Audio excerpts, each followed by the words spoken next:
EGM Network. This is Martha Matters. From real estate, healthcare, current events, taxes, or just about any topic, we're talking about it. Call us with any questions on just about any subject. Now, here she is, Martha! Well, hi, and welcome, and have a great day, folks. We're getting our weather back here in Florida. We went crazy during a cold spell. The rest of the country may laugh at us, but we're glad that it's over with. We're back up to 80 degrees, and I think it's just wonderful, just wonderful. And we have with us today Laura Morse, and she's a wealth of knowledge, but we can't ask her to tell about everything that doesn't even concern her department. We have opinions, but she's not the miracle worker for solving every single thing that we don't like. When I can work miracles, I do. I certainly try. But no, before we got on air, Martha and I were talking about property tax. And property tax is an issue. It was raised by the state legislature. That's Tallahassee. That's our folks in Tallahassee. And for those who are not sure, our state people would be State Representative Robbie Brackett and State Senator Aaron Grahl. So those are the people that are discussing it right now. Probably, as we speak, they are making decisions regarding property tax. It's been interesting to me, Martha, because Indian River County is one of the absolute lowest in the state with regard to property tax. There are 67 counties in the state of Florida, for those who don't know, and we're in the bottom 10%. We're the 6th or the 7th lowest. That's from the bottom. This is the lowest. This is the one time you want to be at the bottom, right? Not at the top. We're at the bottom, and It's a good thing. It is. It's a good thing. So we don't have a problem here with high taxes, and we keep the millage level. The millage is the rate per $1,000 of value, as you know. We've kept that since I've been on county commission, which is 5 years now. We have not increased the millage, and I think it precedes me. Yes, taxes go up a bit, but that has to do with property value. Okay, the value of your home went up, not the rate at which you are taxed. You can do a rollback rate, and that's an absolute number. In other words, if we took in, we'll just say $1 million for conversation. If the county took in $1 million last year, we're taking $1 million this year. So that would be a rollback. But what we do is we keep the millage the same and use the increase for, guess what? The price of everything goes up. The property values. In a year. So we're just keeping up, basically just, pretty much keeping up with inflation on that. But that's one complaint I've never had. I've had you get a lot of complaints. And for those who might not know my history, I served as the mayor of Vero Beach, and I was on Vero Beach City Council for 4 years. And now this is I'm between my 5th and 6th year on county commission. And that entire time, I have never had a complaint about taxes. No. So you have to ask the state people where this is coming from and what is the purpose. And to me, it's a bit, and I'm not married to or wedded to property tax. However you get the money, you get the money. But be careful about it, because right now we control property tax. And by we, I mean your local people. And you can talk to us. You mean the millage rate? Millage rate, yes. We control the rate, okay? If they want to get rid of property tax, well, guess what? They can get it through sales tax, and they control that. So always, no matter what comes up, take a look at it and say, all right, where does the power lie? Is this a power shift? Are they taking power away from our local people? Because it's a lot harder to complain in Tallahassee than it is right here. And, I don't even have to be in my office. People talk to me in Publix, the library, the dry cleaner, wherever I go, and I love that. That's the charm. That's the beauty of a small town. And local government. Yes, and local government. It's accessible to people. they're in Tallahassee the better part of the year. And especially lately, last year, as you may recall, their session went long. Mm-hmm. I think it was supposed to end in the spring, March, something like that. And they went, I think it was still June, if I remember correctly. Yeah. It's a very long session. So whatever comes out of it, one thing they've already said, though, unless it's changed, they said, well, we're not changing the rate for the school district. Well, the school district is a good major part of the part of budget. the taxes. That's a good part of the budget. I mean, that's almost half. Of the property taxes. If you're not going to change that, I mean, that's to me, that's phony advertising. I mean, that's just not. Wow. It's not right. Well, we'll see what comes out of it. It's quite jumbled right now. I think they're having a lot of discussion up there. Probably a lot's changing. Every few days or day. For all I know. If they get rid of all of property taxes, that's fine. But how are they making up for that? That's quite. Well, that's what nobody has said, and that's the big question. Is it gasoline tax? Is it sales tax? Is it what? It's going to be whatever they decide, and that's where it gets scary. Because very scary. And it goes back to what I was saying. Where does the power lie? You always need to ask yourself that. Where does the power lie? They have come after home rule. And by that, I mean local government. And this is not just my opinion. I've read this a number of different places. This has been an open attack on home rule for a number of years now. I mean, with a vengeance. They are after local people. They're trying to move the power to Tallahassee. I mean, the attitude is dismissive, condescending. And remember, local people, those are the people, local government, we are closest to the people. Mm-hmm. So when they attack us, they're attacking you. Mm-hmm. I rest my case. And no, I'm not an attorney. That's Erin Grohl. You know what? I want to interject something with that you're talking about the local people. Both our representatives were local. Yes. They came from our local Erin section. Grohl Both Erin Grohl and Brackett. Oh, yes. Yeah. Yes, and you're absolutely right, and they have to live here. By local, I mean that they govern locally. Oh, you're right. And they govern from Tallahassee. They travel to Tallahassee, and I think really they spend a good part of the year there. And that's not to criticize them. That's just the way it's set up. Right. Except in the olden days, you rode your horse there. You were there for a while, then you rode your horse back to your farm, Right. But so my point was, they were with us. I mean, Brackett was on city council. Yes. Erin Grohl was, locally schooled and stuff like that, and her family's here. Yes. And they, so they understand. They understand local. Yeah. I'm not implying that they don't. They understand local. But they don't. They don't serve locally. And you're right. Robbie Brackett certainly did, and I was on city council with him for a couple of years.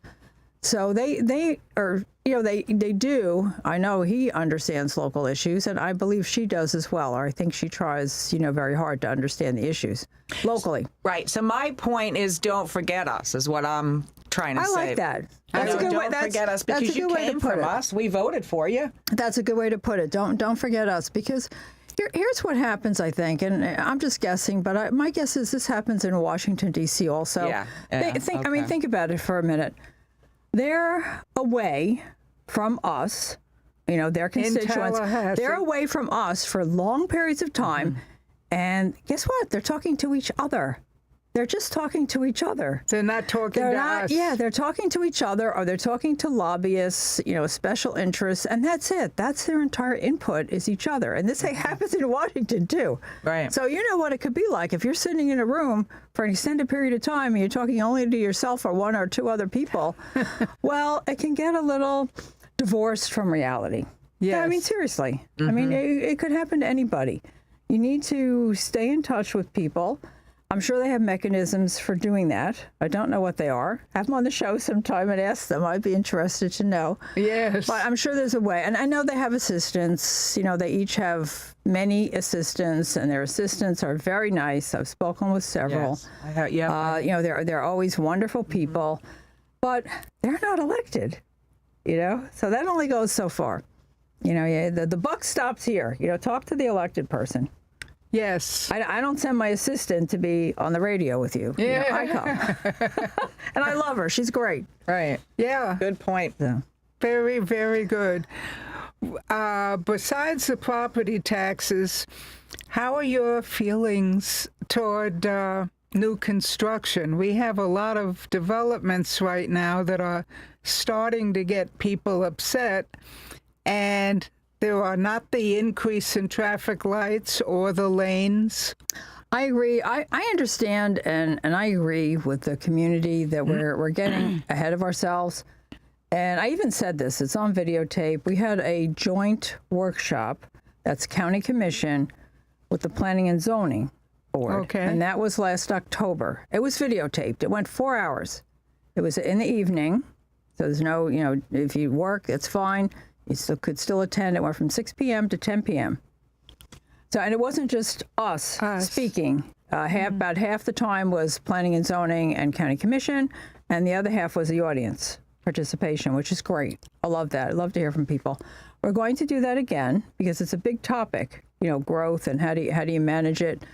So we're going to, everybody agreed we couldn't cover it in one meeting, in spite of it being 4 hours. So I think we'll have another meeting this spring. I'll be sure to let you know. Okay. And you can let your listeners know. Because that's the thing. I mean, if you don't participate and you don't inform yourself, it always pains me when you hear afterwards, gee, I didn't know about that. I hate to hear that. I didn't know about it. So I try to always get the word out, invite people to participate. But I said, here's the point. I said during that meeting, I'm fine with just pausing it, putting a moratorium on development. There were a few gasps. No one had a heart attack, thank goodness. But it's on videotape, and I do feel that way. I think we could put a pause on it. And reevaluate. And just say, well, where are we going with this? Just take a good look at everything. I'll just give you one example. When we vote on a new subdivision, and they do a traffic study, and they say, oh, it's okay. It's not going to be more traffic. But I am encouraging them to look beyond that street corner where the development is going. Because when you have these subdivisions with 100 or 200 or how many houses, it doesn't just affect a few hundred feet around the subdivision. It affects the entire system. Right. And that's what I mean. And that's why what we see is roads like, 26th Street, the east-west roads, the secondary roads are, they were not designed for the level of traffic that they're handling because we got ahead of ourselves.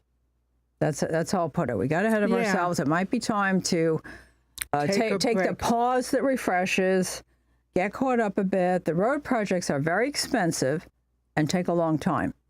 So, there's no quick fix, but we need to and there's no evaluate. Quick fix on approving more and more subdivisions. That we need to really stop it. Well, that's the one thing. There's that saying, Martha, build it and they will come. Well, don't build it and they won't come. Yeah. But it's a money-making thing, obviously. But you have to weigh that, and I'm a capitalist. I'm happy when people make money. It's good for everybody in the long run. But you have to weigh that against the quality of life for the community. Right. Yes. You can't have a few people making money and diminishing the quality of life for everyone. You can't have that. There has to be a better balance, and I'm not sure we have that right now. Yeah. At this point in time. I think it's a good time, like I say, the pause that refreshes. Take a look at that balance. Excellent. You know what? Another thing, too, is when we were talking about that before we went on air, and so many people are like, oh, it's not Fort Lauderdale, it's not, this, it's not Miami. Well, yet. Mm-hmm. It's not yet. So I agree with you, Laura, that there should be a pause because, it's maybe an okay way of living right now, but when does it stop? Where's that line that it's going to stop being that? Yeah, that's very true. And as we were saying, it doesn't happen overnight. It doesn't. It happens day by day by day. So you barely notice it. Yep. And by Boom. the time you're beginning to notice it, you're in trouble. Yep. And if you don't take action, then all of a sudden you wake up one day and it's too late. All of a sudden it is the place you don't want to be. Right. And I don't ever want that to happen because I don't know where I'm going next. Where are you going? If we ruin this, where are we going? Where are we all going? That's right. Right. I came from the east end of Long Island, and we all know what that is now. Yes. When I was a kid, that's what I compare some of this stuff to. We were all farmers. Oh, nice. Yeah, it was all Wow. farms on the east end of Long yeah. Island, and it was very rural, 2.5 hours, 3 hours to the city. Now it's helicopters galore, and you can't. The house that I grew up in, $38,000 in taxes now. Wow. A year. Wow. 38,000 a year for the taxes. It's hot. Yeah, that's a high tax place, and it was beautiful. You're right. I remember. Yeah. As a child, my father used to rent a little summer house, literally a little white cottage, in Mattituck. Yeah. Okay. So Mattituck. on the North Shore. Yeah. North Shore, Yep. and on Peconic Bay. Yep. And it came with a rowboat. Yep. I'm the eldest of 5. They had a white picket fence Yep. and rose bushes. And nobody knew where we were. Nobody ever heard knew of where it. we were. Nobody ever heard of it. Now, as you know, probably it's vineyards and all kinds of 7 lanes. and- much fancier things. There you go. But it was a Norman Rockwell was. scene at the time, and I loved every minute of it. My brother and sister-in-law lived in Southold. Okay, there you go. Nice. Yeah. Farms. That was nothing but farms. And her parents, I guess, were one of the doctors in the community in turtle medicine. Oh, okay, nice. So, but it's completely different now. Yeah. Well, and that's the thing, and it does get more and more expensive. And one of the things that you hear a lot is affordable housing. Right. So, and again, that goes back to balancing. You can't. Speaking of affordable housing, there were a couple of recent issues. They wanted to build affordable housing over by 58th and where near the Devasta homes and stuff. What has become of that? That story. I think we'll take a short break. Oh, okay. Then I'll tell the story. Okay, very good. So stay with us. We'll be back.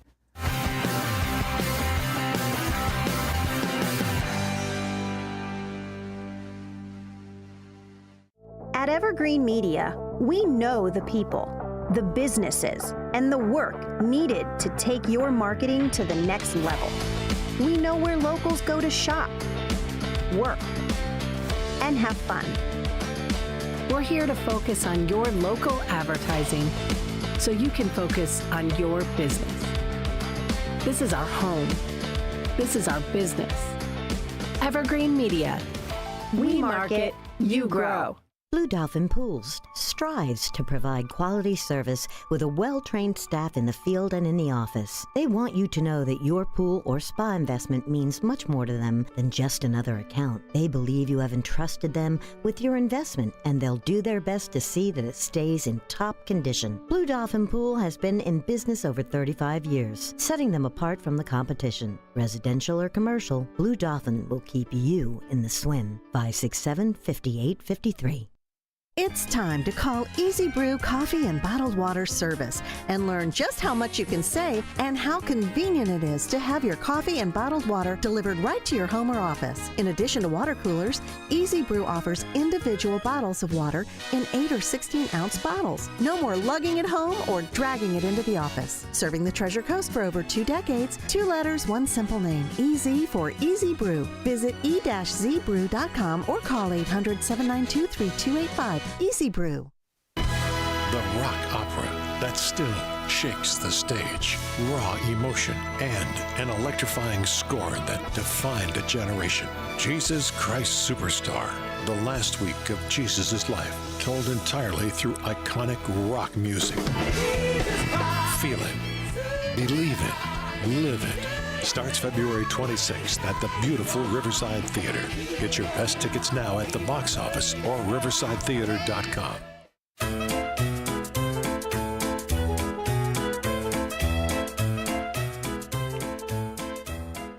Hi, folks, and welcome back. We were just starting a topic, Yes. and I'd love to hear a little more about this. Yes, we were talking about Laura Moss, County Commission, and we were talking about affordable housing. Very recently, we had a matter of, well, it didn't come before us, but it was on the agenda, and that is one of my colleagues, Commissioner Joe Ehrman, had placed it on the agenda, and the background story is that about 20 years ago, the county had given the school district 18 acres near Waterway Village for a school, and with the proviso that if they did not build a school, then the property would come back to the county. So we're almost at the end of that 20-year period. No school has been built, and the school district has no plans to build the school.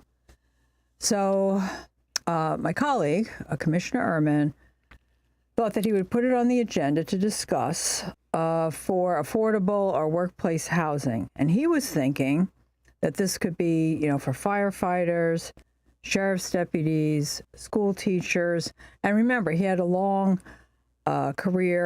distinguished career as a firefighter. That's his background, decades. He rose to the level of captain. So, he's totally dedicated to the community. So this was his thinking. However, that was not what Waterway Village residents wanted. They didn't want more housing. And you can see both sides of it if you think about it. I understand what he was trying to do. And we talk about it for the people in the middle in terms of salary range. What is there available? It's a struggle for them, and we all know that. So I understand what he was trying to do, and I also see their side of it, which is no more traffic. We don't want any building by us. Leave it open space. That's what it's supposed to be, and that was in the original document, that it was to revert to the county as a park, or just a public space of some kind. So they're quite correct. That was part of the contract, the deed, was to do that. So it's kind of in a way symbolic of the entire problem of affordable housing, because you want to offer sheriff's deputies, firefighters, school teachers. You want them to have a nice place to live on the one hand. On the other hand, nobody wants, more building, more traffic right by them. Mm-hmm. Smaller lots. And, and they value, and I love this. I really appreciate this. Thank you to everyone out there who appreciates open space. Once it's gone, it's gone. And you build on it, that's the end of it. And there's a value to that. Yes, who doesn't enjoy driving out west? Where we have all that beautiful, I do it, and you drive out there and you daydream. It's beautiful. I love it. So I appreciate everyone. Thank you to everyone out there who appreciates open space. Yes. And I do see both sides of that issue. But what happened was Commissioner Ehrman, because it was his matter, he put it on the agenda. He just took it off the agenda. So we didn't even talk about it. We didn't even talk about it. Nothing's changing. Nothing. Zero's happening. That's it. If you put it on, you could take it off. Boy. So we didn't even talk about it. That's absolutely amazing. Because we had so many email complaints. So participate. Send emails. That's the whole point. Come to meetings, participate. You make a difference, and that matter proves it. You make a difference. One of the things that I've read recently, and it's funny that you bring the topic up, because it is a pertinent topic, is they're saying a lot of the homelessness and the unhoused, and however you want to label it, unaffordable housing, is because of the restrictions and stuff that are out there.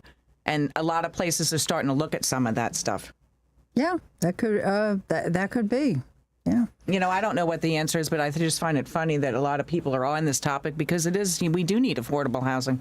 Whatever that is. Yeah, whatever that is. But there are different degrees of affordable housing. Right. Whether you take the homeless off the streets and put them in or something. It wasn't. And then these working class people. It wasn't.